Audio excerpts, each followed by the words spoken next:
Hello everyone, welcome back to our channel. NEET UG 2025కి సంబంధించి ఏపీలో ఎన్టీఆర్హెచ్ఎస్ నుంచి MBBS convener quota round 1 allotments అనేవి అఫీషియల్గా రిలీజ్ చేయడం జరిగింది. సో ఈ రోజు నుంచి 29th ఆగస్ట్ 2025కి మీరు రిపోర్టింగ్ అయితే చేయొచ్చు. ఈ పర్టికులర్ వీడియోలో అలాట్మెంట్ లెటర్ అనేది ఎలా డౌన్లోడ్ చేసుకోవాలి, ఏమేం డాక్యుమెంట్స్ కావాలి, ఫీజు ఎలా పే చేయాలి, అండ్ దాంతోపాటు బాండ్స్ ఏం కావాలి, కాలేజ్ రిపోర్టింగ్ ప్రాసెస్ ఏంటి అనేది ఒక్కొక్కటిగా స్టెప్ బై స్టెప్ ఎక్స్ప్లెయిన్ చేస్తా. ఈ పర్టికులర్ వీడియో చూడండి, మీకు కంప్లీట్గా అర్థమవుతుంది. ఓకేనా? సో వీడియోని లైక్ చేయండి. సో మీరు ఇచ్చే ఒక చిన్న లైక్ నాకు చాలా ఎంకరేజింగ్గా ఉంటుంది. నా వీడియోస్ మీకు నచ్చుతున్న అర్థమవుతుంది. సో డిస్క్రిప్షన్లో టెలిగ్రామ్ గ్రూప్ ఉంటుంది, జాయిన్ అవ్వండి. అండ్ ఫర్దర్గా అప్గ్రేడేషన్ ఏంటి, రీటైన్ ఏంటి అనేది ఎక్స్ప్లెయిన్ చేస్తాను. ఛానల్ని సబ్స్క్రైబ్ చేయండి. మీలో ఎవరైనా ఇంకా నాతో పర్సనల్గా మాట్లాడాలి, మెంటర్షిప్లో జాయిన్ అవ్వాలంటే 7893947888 నెంబర్ని మీరు వాట్సాప్లో కాంటాక్ట్ అవ్వచ్చు. మీకు నచ్చితే జాయిన్ అవ్వండి. సో దాని తర్వాత నా పర్సనల్ నెంబర్ ఇస్తారు.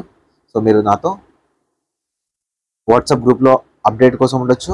అండ్ నా పర్సనల్ నెంబర్ ఉంటుంది. మీకు ఏ డౌట్స్ ఉన్నా నాతో మాట్లాడడానికి అయితే అవకాశం అనేది ఉంటుంది. ఇంట్రెస్ట్ ఉంటే జాయిన్ అవ్వండి, లేదంటే ఛానల్ని ఫాలో అవ్వచ్చు. ఓకే, ఫస్ట్ మీరు గుర్తుపెట్టుకోవాల్సింది ఏంటంటే, ఎవరికైతే సీట్ అలాట్మెంట్ అయిందో, రిపోర్ట్ ఫేజ్ 1లో సీట్ అలాట్మెంట్ అయిందో అందరికీ కంగ్రాచులేషన్స్. మీరు ఖచ్చితంగా రిపోర్ట్ చేస్తేనే మీకు సీట్ అనేది ఉంటుంది అండ్ రౌండ్ 2కి ఎలిజిబిలిటీ ఉంటుంది. సో ఎప్పుడైతే మీరు సీట్ వద్దనుకుంటారో, సో ఇవన్నీ పట్టించుకోవాల్సిన పని లేదు. నెక్స్ట్ రౌండ్ నుంచి మీకు ఎలిజిబిలిటీ అనేది ఉండదు. సో కాబట్టి మీరు రిపోర్ట్ చేయాలా వద్దా అని ఆలోచించుకోండి. సో రిపోర్ట్ చేయని క్యాండిడేట్స్ గురించి ఇప్పుడు మనం మాట్లాడాల్సిన అవసరం లేదు. రిపోర్ట్ ఎవరైతే చేయాలనుకుంటున్న క్యాండిడేట్స్ ఉన్నారో, సో వాళ్ళు చేయాల్సింది ఏంటంటే, మీకు నోటీస్లోనే మెన్షన్ చేస్తారు ఈ రోజు నుంచి. ఓకేనా? ఈ రోజు నుంచి 3 PM, ఈరోజు 3 PM నుంచి మీకు అలాట్మెంట్ లెటర్స్ అనేవి అఫీషియల్గా డౌన్లోడ్ అవుతాయి. ఓకేనా? దానికోసం మీరు 10,600 రూపీస్ అనేది పేమెంట్ చేయాలి. ఈ పేమెంట్ అనేది ఆన్లైన్ పేమెంట్ చేయాల్సి వస్తుంది. ఓకేనా? ఆన్లైన్ పేమెంట్ చేయాలి అలాట్మెంట్ లెటర్ కోసం. ఇది వన్ టైం పేమెంట్. సరే, నేను ఫస్ట్ రౌండ్లో పే చేశాను, నేను సెకండ్ రౌండ్లో నాకు అప్గ్రేడ్ అయింది, మళ్ళీ పే చేయాలి అవసరం లేదు. సరే, నేను ఫస్ట్ రౌండ్లో పే చేయలేదు, నాకు సెకండ్ రౌండ్లో సీట్ వస్తుంది, నేను అప్పుడు పే చేయాలా? ఎవరికైతే ఫ్రెష్గా అలాట్మెంట్ అవుతుందో వాళ్ళు ఖచ్చితంగా పే చేయాలి. అదే మీరు ఫస్ట్ రౌండ్లో పే చేస్తే ఇంకా ఎన్ని రౌండ్లు జరిగినా కూడా మీరు మళ్ళీ పే చేయాల్సిన అవసరం లేదు. ఇది నాన్ రీఫండబుల్, గుర్తుపెట్టుకోండి. ఓకేనా? ఇది మనకు 25th అంటే ఈ రోజు నుంచి 3 PM నుంచి అవైలబుల్గా ఉంటుంది. సో మీరు లాగిన్ అయ్యి డౌన్లోడ్ చేసుకోవచ్చు. ఎలా డౌన్లోడ్ చేసుకోవాలో నేను చెప్తాను. 29th వరకు మీరు మీ యొక్క కాలేజీలలో ఫిజికల్గా వెళ్ళి మీ certificates, allotment letter, fees, bonds అన్నీ ఇవ్వాల్సి ఉంటుంది. ఇది గుర్తుపెట్టుకోండి. ఓకే? సో ఇప్పుడు ఫస్ట్ మీరు చేయాల్సింది ఏంటంటే, వన్స్ మనకు అలాట్మెంట్ రాగానే అలాట్మెంట్ లెటర్ని డౌన్లోడ్ చేసుకోవాలి. సో అలాట్మెంట్ లెటర్ డౌన్లోడ్ చేయడానికి మీరు కాంపిటెంట్ అథారిటీ కోటాకు సంబంధించిన ఏదైతే వెబ్సైట్ లింక్ ఉందో అందులోకి వెళ్ళాలి. సో లాగిన్ అవ్వాలి. లాగిన్ అయిన తర్వాత ఈ సర్వీసెస్ సెక్షన్లో ఇక్కడ మీకు ఇంతకుముందు వెబ్ ఆప్షన్స్ ఉంటాయి కదా, అలాట్మెంట్ ఆర్డర్ అని వస్తుంది. వెబ్ అలాట్మెంట్ ఆర్డర్ అని వస్తుంది. అక్కడికి క్లిక్ చేసి 10,600 రూపీస్ అనేది ఆన్లైన్లో పేమెంట్ చేసి మీ అలాట్మెంట్ లెటర్ని డౌన్లోడ్ చేసుకొని ప్రింట్ తీసుకొని పెట్టుకోండి. ఎవరైతే రిపోర్ట్ చేయాలనుకుంటున్నారో వాళ్ళు తీసుకోండి. సార్, ఇది ఎప్పటి వరకు ఉంటుంది సార్ అంటే, 29th రోజు ఒకవేళ నేను రిపోర్ట్ చేయాలనుకుంటున్నా కాలేజ్లో, ఓకేనా, ఆ రోజు కాలేజ్కి వెళ్ళి కాలేజ్ ఆఫీస్లో కూర్చొని కూడా అలాట్మెంట్ లెటర్ని డౌన్లోడ్ చేసుకోవచ్చు. దానికన్నా ముందు డాక్యుమెంట్స్ రిపోర్ట్ చేయాలా వద్దా కన్ఫర్మ్ అయితే చేసుకోండి. ఓకేనా? అలాట్మెంట్ లెటర్ ఒకటేనా సార్, ఇంకేమేమి డౌన్లోడ్ కావాలంటే, అలాట్మెంట్ లెటర్తో పాటు ప్రింట్ ఫైనల్ అప్లికేషన్. ఓకేనా? Print final application. ఓకేనా? ఇది మీకు కావాలి. ఓకే, ఇది మీకు కావాలి. ఇది కూడా మీరు ప్రింట్ తీసుకోండి. Print final application and allotment letter ఇవి రెండు కూడా మీరు డౌన్లోడ్ చేసుకొని ప్రింట్ తీసుకొని పెట్టుకోండి. ఓకేనా? సో వీటి తర్వాత ఇప్పుడు నేను మీకు 2 ప్రాసెస్ చెప్తాను. ఓకే, ఇది అయిపోయిన తర్వాత 1 గవర్నమెంట్ కాలేజీలు, 2 ప్రైవేట్ కాలేజీలు. ఓకేనా? గవర్నమెంట్లో ఒక కాలేజీని, ప్రైవేట్లో ఒక కాలేజీని ఎగ్జాంపుల్గా తీసుకొని చెప్తాను. ఆల్మోస్ట్ అన్ని కాలేజీల్లో ఇదే ప్రాసెస్ ఉంటుంది. గవర్నమెంట్లో ఆంధ్ర మెడికల్ కాలేజ్ అండ్ ప్రైవేట్లో GSL మెడికల్ కాలేజ్ అవుతుందో ఇవి 2 ఎగ్జాంపుల్గా చెప్తా. ఓకేనా? ఫర్ ఎగ్జాంపుల్, ఇప్పుడు నాకు ఒక పర్టికులర్ కాలేజ్ అలాట్ అయింది, నేను అలాట్మెంట్ లెటర్ డౌన్లోడ్ చేసుకున్నాను, ఫైనల్ అప్లికేషన్ కూడా డౌన్లోడ్ చేసుకున్నాను. ఇప్పుడు నేను రిపోర్టింగ్ ప్రాసెస్ ఏంటంటే, ప్రతి ఒక్కరు ఫిజికల్గా వెళ్ళాలి కాబట్టి మీకు ఏ కాలేజీలో అయితే సీట్ అలాట్ అయిందో ఆ కాలేజ్ సంబంధించిన అఫీషియల్ వెబ్సైట్స్ ఉంటాయి. ఓకేనా? అఫీషియల్స్ వెబ్సైట్స్ ఉంటాయి. మీరు గూగుల్లోకి వెళ్ళి మీకు ఏ కాలేజీలో సీట్ వచ్చిందో ఆ కాలేజ్కి సంబంధించిన వెబ్సైట్స్ అనేది సెర్చ్ చేయండి. సో వెబ్సైట్స్ అనేది సెర్చ్ చేస్తే మీకు డైరెక్ట్గా ఓపెన్ అవుతుంది. దాంట్లో యూజీ అడ్మిషన్లోకి వెళ్తే మీకు చెక్ లిస్ట్ ఉంటుంది. ఓకేనా, చెక్ లిస్ట్ ఉంటుంది.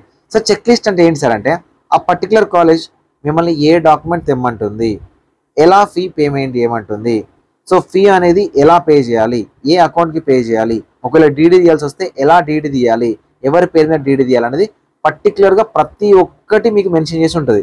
సో ఎవరైతే సీట్ వచ్చిందో, ఏ కాలేజ్ వచ్చిందో ఆ కాలేజ్కి సంబంధించిన వెబ్సైట్స్, ఆ కాలేజ్కి సంబంధించిన చెక్ లిస్ట్ ఏదైతే ఉందో అది మీరు ఫస్ట్ డౌన్లోడ్ చేసుకోవాలి. ఓకేనా, ఆ చెక్ లిస్ట్ అనేది డౌన్లోడ్ చేసుకుంటే దాంట్లో మీకు కంప్లీట్ ఇన్ఫర్మేషన్ ఉంటుంది. దాన్ని బట్టి మీరు ఫాలో అవ్వాలి. ఓకేనా, మీకు టాప్ గవర్నమెంట్ కాలేజ్ అయినా ప్రైవేట్ కాలేజ్ అయినా ఏదైనా సీట్ వచ్చిన ప్రతి ఒక్కరు చేయాల్సింది గూగుల్లోకి వెళ్ళి వెబ్సైట్ సెర్చ్ చేసి చెక్ లిస్ట్ తీసుకొని చెక్ లిస్ట్ ప్రకారం మీ సర్టిఫికేట్స్, మీ ఫీఎస్ అన్ని తీసుకొని మీరు కాలేజ్లోకి వెళ్ళి 29th రోజు మీరు రిపోర్ట్ చేయాల్సి ఉంటుంది. సో ఇప్పుడు మనం ఏం చేద్దామంటే ఒక చెక్ లిస్ట్ చూద్దాం. ఓకేనా, అండ్ అందరికీ కామన్గా ఉండే బాండ్ ఏంటో కూడా చూపిస్తాను. ఒక చెక్ లిస్ట్ చూద్దాం. ఆ చెక్ లిస్ట్ ఏంటంటే ఆంధ్ర మెడికల్ కాలేజ్కి సంబంధించిన చెక్ లిస్ట్. ఓకేనా, ఆంధ్ర మెడికల్ కాలేజ్కి సంబంధించి మనకు list of documents for submission ఇచ్చారు, అఫిడవిట్, యాంటీ ర్యాగింగ్ ఇచ్చారు, ఫీ స్ట్రక్చర్ ఆల్ ఇండియా కోటాకు సంబంధించి, మనకి ఇది ఆల్ ఇండియా కోటా కాదు కదా, స్టేట్ కోటాకు సంబంధించి, అండ్ దాంతోపాటు men's and women's hostel allotment గురించి కూడా ఇచ్చారు. ఇప్పుడు మీరు కాలేజ్కి వెళ్తున్నప్పుడు గవర్నమెంట్ కాలేజ్లో అయితే హాస్టల్ ఫీజు తీసుకుంటారు. ప్రైవేట్ కాలేజ్లో అయితే మేము అప్గ్రేడేషన్కి వెళ్ళాము అనుకుంటే మీరు హాస్టల్ ఫీజు కట్టుకోవచ్చు. మేము అప్గ్రేడేషన్కి వెళ్తాము అనుకుంటే మీరు ఏది అంటే మీరు హాస్టల్ ఫీజు అనేది కట్టాల్సిన పని లేదు. కానీ ట్యూషన్ ఫీజు ఏదైతే ఉందో ప్రతి ఒక్కరూ పే చేయాలి. ఓకేనా, ప్రతి ఒక్కరూ పే చేయాలి. సో ఇప్పుడు మనము ఆంధ్ర మెడికల్ కాలేజ్కి సంబంధించిన డీటెయిల్స్ చూద్దాం. ఓకేనా, ఫామ్లు ఇచ్చారు. అన్ని మెడికల్ కాలేజ్కి ఇవే ఫామ్స్ ఉంటాయి, సేమ్ ఫీజు ఉంటుందని చెప్పలేము. సో ప్రతి మెడికల్ కాలేజ్కి సంబంధించి చెక్ లిస్ట్ అనేది తీసుకోండి. ఓకేనా, ఇది మనకు ఫామ్ 1. సో ఫామ్ 1లో స్టూడెంట్ పేరు, ర్యాంక్, ఎక్కడ సీట్ వచ్చింది స్టేట్ కోటాలో, అండ్ ఏ రోజు జాయిన్ అవుతున్నారు. ఓకేనా, ఈ డీటెయిల్స్ ఇచ్చేసి, సో ఈ డీటెయిల్స్ ఏంటంటే ఆఫీస్ వాళ్ళు ఇస్తారు మీకు. ఓకేనా, ఇది నథింగ్ బట్ కస్టోడియన్ సర్టిఫికేట్. ఓకేనా, ఈ కస్టోడియన్ సర్టిఫికేట్ ఏంటనేది లాస్ట్లో మాట్లాడుకుందాం. ఓకేనా, సో ఈ ఫామ్ 1 అనేది మీరు ప్రింట్ తీసుకొని వెళ్ళాలి. సో ప్రింట్ తీసుకొని వెళ్తే అక్కడ మీకు ప్రిన్సిపల్ సిగ్నేచర్తో పాటు మీరు ఏమేమి ఇచ్చారు అనేది టిక్ చేసి మీకు ఇచ్చేస్తారు. ఇది రిటర్న్లో మీకు ఇచ్చేదన్నమాట ఫామ్ 1. సో ఫామ్ 2 ఏదైతే ఉందో, సో ఈ ఫామ్ 2 అనేది మీరు ఫిల్ చేసి సబ్మిట్ చేయాల్సింది. ఇది అన్ని కాలేజీలకు ఉండదు, పర్టికులర్ ఆంధ్ర మెడికల్ కాలేజీకి ఉంది. ఓకేనా, దాంతోపాటు స్టూడెంట్ ఇన్ఫర్మేషన్ ఫామ్ ఉంది, అండ్ దాంతోపాటు ఫామ్ 4 అనేది బేసిక్ బయోడేటా ఫామ్ ఉంది. సో ఇది మీరు ఫిల్ చేయొచ్చు. ఫామ్ 5, ఓకేనా, ఇది గుర్తుపెట్టుకోండి. ఫామ్ 5 ఇదే మీరు కోర్సు డిస్కంటిన్యూషన్ బాండ్. ఓకేనా, కోర్సు డిస్కంటిన్యూషన్ బాండ్. సో ఇది సీట్ వచ్చిన ప్రతి ఒక్కరు ఏ క్యాట్ కానీ, బి క్యాట్ కానీ, సి క్యాట్ కానీ, స్టేట్ కోటా కానీ, ఏఐక్యూ కానీ ఎవరైనా కూడా ఈ బాండ్ పేపర్ అనేది ఖచ్చితంగా కావాలి. 100 రూపీస్ స్టాంప్ పేపర్ మీద మీరు ప్రింట్ తీయాలి. ఏంటంటే నేను జాయిన్ అయ్యే కోర్స్ ఏదైతే ఉందో, సో ఈ కోర్స్ని నేను వదిలేయను, ఒకవేళ డిస్కంటిన్యూ చేస్తే 3,54,000 రూపాయలు అనేది నేను పేమెంట్ చేస్తా అని మీరు ఇచ్చే కన్ఫర్మేషన్ అనమాట. ఓకేనా, ఇక్కడ ఫిల్ చేసి సిగ్నేచర్ ఆఫ్ ద క్యాండిడేట్ దగ్గర సిగ్నేచర్ చేయండి. ఓకేనా, సిగ్నేచర్ ఆఫ్ ద పేరెంట్ దగ్గర సిగ్నేచర్ చేయండి. దాంతోపాటు ఎవరైనా ఇద్దరు విట్నెస్, ఓకేనా, వీలైతే గవర్నమెంట్ ఎంప్లాయీస్ కానీ, ఐటీ పేయర్స్ కానీ, ఓకేనా, ఐటీ పేయర్స్తో కానీ ఈ సిగ్నేచర్స్ పెట్టేసి వాళ్ళ ఆధార్ కాపీ అయితే తీసుకెళ్ళమని మనకి ఇక్కడ క్లియర్గా మెన్షన్ చేయడం జరిగింది. ఓకేనా, సో ఎవరైతే జాయిన్ అవ్వబోతున్న స్టూడెంట్స్ ఉన్నారో ఇది ఖచ్చితంగా తీసుకెళ్ళాలి. ప్రైవేట్లో కొంతమంది అడగరు, గవర్నమెంట్లో మాత్రం ఖచ్చితంగా మ్యాండేటరీగా అడుగుతారు. సో ఏదైనా మిస్ అవ్వకపోయినా మీరు ఈ అండర్టేకింగ్ ఫామ్ అనేది 100 రూపీస్ స్టాంప్ పేపర్ మీద ప్రింట్ తీసుకొని వెళ్ళండి. ఓకేనా, ప్రతి ఒక్కరు ఏ ప్రైవేట్ కాలేజ్ అయినా గవర్నమెంట్ కాలేజ్ అయినా తీసుకొని వెళ్ళండి. ఈ బాండ్ ఏదైతే ఉందో ఇది అందరికీ ఇంపార్టెంట్ బాండ్. ఓకేనా, అందరికీ ఇంపార్టెంట్ బాండ్. సో నెక్స్ట్ వచ్చేసరికి ఇది మనకు ఆంధ్ర మెడికల్ కాలేజ్ సంబంధించింది. సో ఆంధ్ర మెడికల్ కాలేజ్ వాళ్ళు. అండ్ నెక్స్ట్ వచ్చేసరికి ఫామ్ 7 యాంటీ ర్యాగింగ్ బాండ్, ఇది ఆంధ్ర మెడికల్ కాలేజ్ వాళ్ళకి సంబంధించింది. ఇది ఆంధ్ర మెడికల్ కాలేజ్ సంబంధించి ఏమేమి సర్టిఫికేట్స్ కావాలి ఏంటి అనేది క్లియర్ ఇన్ఫర్మేషన్ ఇందులోనే వాళ్ళు క్లియర్గా మెన్షన్ చేశారు. Provisional allotment letter. ఓకేనా, ప్రొవిజనల్ అలాట్మెంట్ లెటర్, మీ allotment order, online application form, print final application form ఉంది కదా ఆ application form, NEET hall ticket. ఓకేనా, NEET hall ticket, provisional verification form. PVR form అంటే ఏంటంటే మీ ప్రింట్ అప్లికేషన్ ఫామ్ ఏదైతే ఉందో అదే ఫామ్, ఆన్లైన్ అప్లికేషన్ ఫామ్ అన్నా అదే ఫామ్, రెండిట్లో ఏదైనా ఒకటే. ఫైనల్ అప్లికేషన్ అయినా ఒకటే, ప్రొవిజనల్ వెరిఫికేషన్ ఫామ్ అయినా ఒకటే. ఇంతకు ముందు 2023 వరకు పీవీఆర్ ఫామ్ ఉండేది, ప్రొవిజనల్ వెరిఫికేషన్ ఫామ్ అని ఉండేది. దాన్ని 2024 నుంచి ఫైనల్ అప్లికేషన్ అని మార్చేశారు. అది తీసుకెళ్తే సరిపోతుంది. మిగతావన్నీ ఒరిజినల్ డాక్యుమెంట్స్. ఓకేనా, మీ కేటగిరీకి సంబంధించి, మీ క్యాస్ట్కి సంబంధించి, ఎస్సీ అయితే ఎస్సీ, బీసీ అయితే BC, and SSC memo, intermediate memo, and ఏదైతే మనం డాక్యుమెంట్ అప్లోడ్ చేసామో ఆ డాక్యుమెంట్లన్నీ, ఏవైతే మనం డాక్యుమెంట్ అప్లోడ్ చేసామో ఆ డాక్యుమెంట్లన్నీ తీసుకొని వెళ్ళాలి. ఓకే, సో ఇప్పుడు సార్ ఫీజు ఏంటి సార్ ఆంధ్ర మెడికల్ కాలేజ్లో? ఆంధ్ర మెడికల్ కాలేజ్లో 15,000 రూపాయల ఫీజు ఉంది, ట్యూషన్ ఫీజు. ఈ ఫీజుని మీరు కాలేజ్ డెవలప్మెంట్ సొసైటీ, ఓకేనా, ఇక్కడ ట్రాన్స్ఫర్ అయినా చేయొచ్చు, లేదా అక్కడికి వెళ్ళి డీడీ అనేది చేయొచ్చు. ఇది మీకు ఆంధ్రప్రదేశ్ ఆంధ్ర మెడికల్ కాలేజ్లోనే ఆప్షన్ ఉంటుంది బ్రాంచ్. అక్కడికి వెళ్ళి మీరు ఫీ పే చేయొచ్చు. ఎవ్రీ ఇయర్ పే చేయాలి 15,000 రూపాయలు. ఎవ్రీ ఇయర్ అనేది మీరు పే చేయాల్సి ఉంటుంది ఈ ఫీజు. ఓకేనా, సో దాంతోపాటు మీకు ఏదైనా హాస్టల్ ఫీజుకి సంబంధించి కావాలంటే, సో హాస్టల్ ఫీజు కూడా మనకు 15,000 రూపాయలు ఉంది. సో ఇది మీకు కాంటాక్ట్ నెంబర్స్ కూడా మీకు ఇచ్చేసారు. అడ్మిన్ స్టాఫ్ ఎవరు, ఆఫీస్ స్టాఫ్ ఎవరు, హాస్టల్ సెక్రటరీ ఎవరు, బాయ్స్ హాస్టల్కి అండ్ గర్ల్స్ హాస్టల్కి సంబంధించి కంప్లీట్ డీటెయిల్స్ ఇచ్చారు. దీని ప్రకారం మీరు జాయిన్ అవ్వచ్చు. ఓకే, ఇది ఒక గవర్నమెంట్ మెడికల్ కాలేజ్కి సంబంధించి ఆంధ్ర మెడికల్ కాలేజ్. అన్నిటికీ 15,000 రూపాయల ఫీజు ఉంటుంది. కొన్ని కాలేజ్లో ఎక్స్ట్రా ఫీజెస్, హిడెన్ ఫీజెస్ ఉంటాయి. ఆ ఫీజెస్ అనేవి పే చేస్తే సరిపోతుంది. ఆ ఫీ అనేది ఫర్ ఎగ్జాంపుల్ డీడీ రూపంలో పే చేయాలనుకోండి, in favour of, okay, in favour of అని ఉంటుంది కదా, దీన్ని any nationalised bank, okay, any nationalised bank, ఆ బ్యాంక్లోకి వెళ్ళి సార్ మాకు డీడీ కావాలంటే మీకు డీడీ ఇచ్చేస్తారు. ఆ డీడీ తీసుకొని వెళ్ళండి. ఆ డీడీ ఎవరి పేరు మీద తీయాలి, డీడీ తీయాలా ట్రాన్స్ఫర్ చేయాలన్నది చెక్ లిస్ట్లోనే క్లియర్గా మెన్షన్ చేయబడి ఉంటుంది. ఓకే, ఇది మనకు గవర్నమెంట్ కాలేజ్కి సంబంధించిన ఇన్ఫర్మేషన్. సో ప్రైవేట్ కాలేజ్కి సంబంధించి మాట్లాడుకుందాం. సో జిఎస్ఎల్ కాలేజ్కి సంబంధించి ఇది 2024ది, వాళ్ళు అప్డేట్ చేయలేదు. సో 2024ది 2025 అప్డేట్ చేస్తే మీరు తీసుకోవచ్చు. ఆల్మోస్ట్ అలానే ఉంటుంది.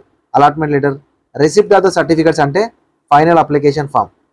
ఓకేనా, admit card, score card, SSC memo, intermediate memo, TC, 6th నుంచి 10th class study certificates and intermediate study certificates, all certificate xerox copies 2 sets, photo copies 6 అంటే 4 passport size photographs, PAN card పేరెంట్ది, Aadhaar card స్టూడెంట్ది పేరెంట్ది, and post dated cheques 4 cheques అడుగుతున్నారు. ఓకేనా, so 16,500 రూపాయలకి మనకు 15,000 రూపాయలేమో government college fee అయితే 16,000 రూపాయలేమో ట్యూషన్ ఫీజ్. ఇక్కడ ప్రైవేట్ కాలేజ్లో ట్యూషన్ ఫీజ్, ఎవ్రీ ఇయర్ ఉండే ట్యూషన్ ఫీజ్. ఓకే, ఇవన్నీ తీసుకెళ్ళాలి. దీంతో పాటు సో అడిషనల్ ఫీజెస్ ఉంటాయి. ఆ అడిషనల్ ఫీజెస్ ఏంటో నేను చెప్తాను చూడండి. 2025 కూడా సేమ్ ఫీజెస్ ఉంటాయి. ఓకే, ఇంతకుముందు నేను చెప్పాను కదా 16,500 రూపాయల ఫీజు ఉంది కదా. దాంతోపాటు ఏ కేటగిరీలో కనుక మీకు సీట్ వస్తే మీరు కట్టాల్సిన ఫీజు 1,95,000 రూపాయలు. ఓకేనా, additional fees, extra fees, library caution అని, ల్యాబొరేటరీ కాషన్ అని, అడ్మిషన్ ఫీజు అని, రిజిస్ట్రేషన్ ఫీజు అని, సిమ్యులేషన్ ఫీజు అని, ఇంటర్న్షిప్ స్టై ఫండ్ అని, స్టూడెంట్ కామన్ నీడ్ ఫండ్ అని, స్పోర్ట్స్ అండ్ గేమ్స్ కానీ, ట్రాన్స్పోర్టేషన్ కానీ, లైబ్రరీ ఫీజు అని మీరు కట్టాల్సింది 1,95,000 రూపాయలు ఎక్స్ట్రా ఫీజెస్, ప్లస్ 16,500 రూపాయలు ఎక్స్ట్రా ఫీజెస్, ప్లస్ 3,000 రూపాయలు BLS training, final year only, ఇది ఫైనల్ ఇయర్లో మాత్రమే. ఓకేనా, ఇంత ఫీజు అనేది మీరు ఏ క్యాట్కి పే చేయాలి. బి క్యాట్కి అయితే 13,20,000తో పాటు ట్యూషన్ ఫీజుతో పాటు 1,95,000 ఎక్స్ట్రా. సి క్యాట్ అయితే 39 లక్షల రూపాయలతో పాటు, ఓకేనా, 1,95,000 ప్లస్ 3,000 రూపీస్ అనేది ఎక్స్ట్రా. ఇది మనకు ఒక ప్రైవేట్ కాలేజ్కి సంబంధించిన ఫీజు. సార్ జిఎస్ఎల్ కాలేజీలు ఇలా ఉంది కదా, మిగతా అన్ని కాలేజీలు ఎలా ఉంటుంది అంటే అన్ని కాలేజీలు ఇలా ఉండదు. ఒక్కొక్క కాలేజ్కి సంబంధించి ఒక్కొక్కలా ఉంటుంది. చెక్ లిస్ట్ ఉంటుంది. ఆ చెక్ లిస్ట్లో ఫీజెస్ అనేవి మెన్షన్ చేయబడి ఉంటాయి. ఓకేనా, టైప్ ఆఫ్ అకామిడేషన్, మీరు పర్ ఇయర్ ఎంత ఫీజు కట్టాలని కూడా క్లియర్గా మెన్షన్ చేయడం జరిగింది. ఓకేనా, సో ఇక్కడ మీరు ఫీజు అనేది ఎలా పే చేయాలి అని క్లియర్గా మెన్షన్ చేసి చూడండి. ఓకేనా, no cash deposit, only by transfer or NEFT or RTGS. GSL education society account number, IFSC code, old Satyabhama temple road, college details. ఓకేనా, జిఎస్ఎల్ కాలేజ్లో జాయిన్ అయ్యాలనుకున్న క్యాండిడేట్స్ ఎవరైతే ఉన్నారో మీ ఫీజ్ ఏదైతే ఉందో, ఓకేనా, మీ ఫీజ్ ఏదైతే ఉందో ఆ ఫీజు అనేది మీరు ట్రాన్స్ఫర్ చేయాల్సి ఉంటుంది. ఓకేనా, కొన్ని కాలేజీలు ఏమో క్యాష్, కొన్ని కాలేజీలు ఏమో డీడీ, కొన్ని కాలేజీలు ఏమో నెఫ్ట్. సో ఇలా కాబట్టి మీకు పర్టికులర్ కాలేజ్ ఏ పర్టికులర్ కాలేజ్ సీట్ వచ్చిందో ఆ పర్టికులర్ కాలేజ్కి వెళ్ళి అదే విధంగా మీరు పే చేయాల్సి వస్తుంది. ఓకేనా? సో ఇది ఏ క్యాట్కి సంబంధించి. సో ఇక్కడ బాండ్ ఏముంటుంది సార్ ప్రైవేట్లో అంటే నేను చెప్పిన డిస్కంటిన్యూషన్ బాండ్ 3,54,000 బాండ్ ఉంది కదా, ఆ బాండ్ మాత్రమే ఉంటుంది. ఆ బాండ్ మీరు తీసుకెళ్లాల్సి ఉంటుంది. ఓకే, సో ఇది ఫస్ట్ రౌండ్కి సంబంధించి.